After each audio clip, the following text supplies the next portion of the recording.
गेल्या काही दिवसापासून क्रांतीज्योती सावित्रीबाई फुले यांच्या जीवनावर आधारित मी सावित्रीबाई ज्योतिराव फुले या मालिकेची जोरदार चर्चा रंगली आहे.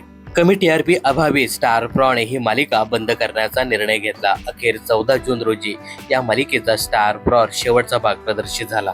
ही मालिका जरी संपत असली तरी गोष्ट संपणार नाही असं म्हणत या मालिकेचे निर्माते आणि अभिनेते डॉक्टर अमोल कोल्हे यांनी ही गोष्ट लवकरच नवीन माध्यमातून प्रेक्षकांच्या भेटीला येईल असं सांगितलं होतं.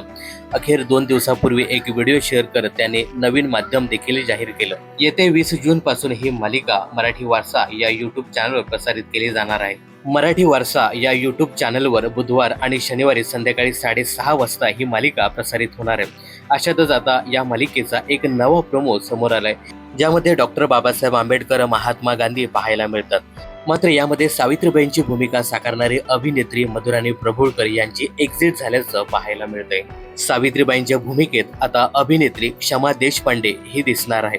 तसेच ओमकार कुलकर्णी याने डॉक्टर बाबासाहेब आंबेडकर यांची भूमिका साकारली. त्याचसोबत मालिकेमध्ये विश्वजित फडके, अजय तपकिरे, कार्तिक केंडे, मृणाली जावळे, पूजा सुरेश, दीप्ती सोनावणे, लीना आठवले, रवींद्र कुलकर्णी, दीपक कदम यासारखे कलाकार देखील झळकले आहेत.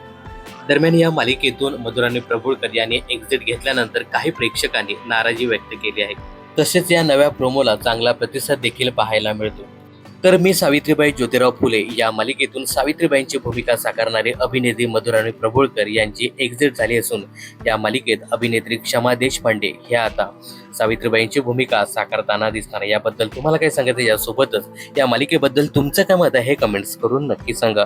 मनोरंजन क्षेत्रातील अशाच फिल्मी अपडेट जाणून घेण्यासाठी चॅनलला सबस्क्राईब करा.